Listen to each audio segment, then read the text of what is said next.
Pemirsa, menuju informasi yang pertama, pemerintah Kota Pekalongan resmi melaunching program One Day One Egg. Hal ini sebagai upaya untuk mencegah dan menurunkan angka stunting yang ada di Kota Pekalongan. Nantinya pelaksanaan One Day One Egg ini, setiap OPD di Kota Pekalongan akan membina satu kelurahan. Pemerintah Kota Pekalongan resmi melaunching One Day One Egg sebagai upaya untuk mencegah dan menurunkan angka stunting. Bertempat di ruang Jelamprang, kantor sekretariat daerah setempat Jumat 13 Oktober. Launching ditandai dengan penyerahan telur secara simbolis kepada beberapa kelurahan oleh Wakil Wali Kota Pekalongan Salahuddin, Kepala Dinsos P2KB Kota Pekalongan Yos Rosidi, serta perwakilan Forkopimda. Yos mengatakan bahwa One Day One Egg ini merupakan upaya lanjutan untuk percepatan penurunan stunting. Sebelumnya, sejumlah upaya telah dilakukan oleh pemerintah Kota Pekalongan dalam penanganan kasus stunting ini, seperti dengan pembentukan tim percepatan penurunan stunting di tingkat kecamatan dan kelurahan. Dijelaskan Yos, nantinya pelaksanaan One Day One Egg ini, setiap OPD di Kota Pekalongan akan membina satu kelurahan, di mana masing-masing ASN di OPD tersebut diminta untuk mendonasikan satu butir telur setiap harinya. Namun teknis tersebut bisa disesuaikan oleh masing-masing OPD dan kelurahan. Targetnya penurunan stunting. Targetnya penurunan stunting karena memang Kota Pekalongan ini tinggi banget. Jadi tadi tahun 2022 yang harusnya 17%, tapi kita kan malah 23,1. Terus berarti kan naiknya 2,5% tuh ya. Kemudian dari semula yang tahun 2021 20,6 itu naik 2,5%, jadi 23,1. Padahal harusnya turun menjadi 17%.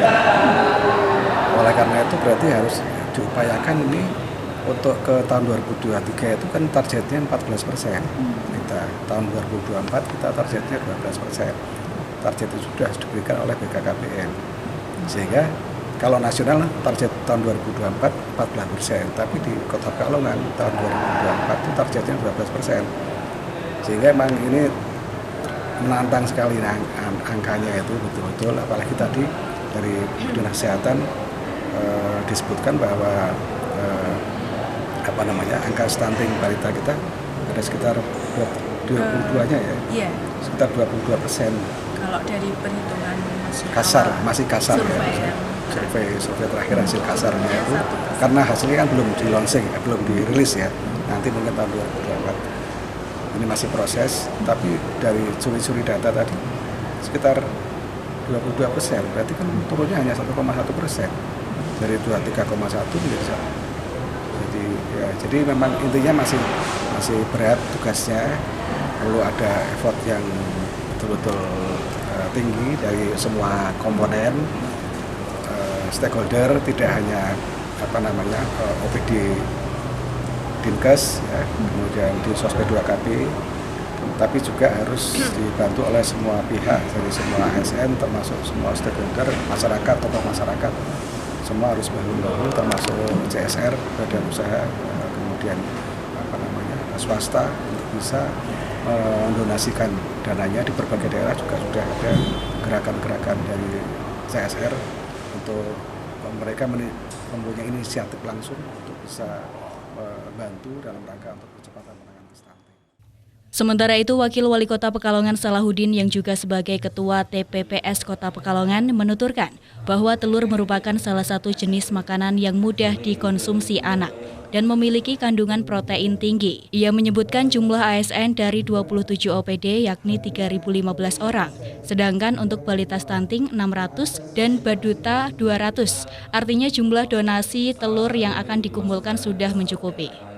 Dalam kesempatan tersebut, ia juga meminta kepada Dinas Pertanian dan Pangan untuk bisa memberikan bibit tanaman kelor kepada keluarga sasaran prioritas stunting, karena mudah tumbuh dan memiliki kandungan vitamin yang cukup tinggi. Setelah 3 bulan, mulai Oktober sampai Desember tentunya akan dilakukan evaluasi.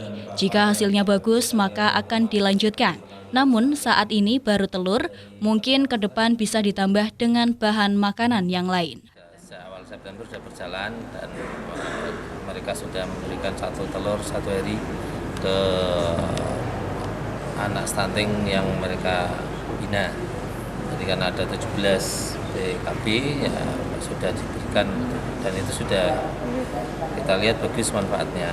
Ini teman-teman ASN kita minta sesuai dengan surat edaran Pak Wali yang sudah ditekan per 26 September itu langsung dikerjakan, dan kita memberikan keleluasan kepada kepala OPD dan Pak Lurah yang lurahnya didampingi.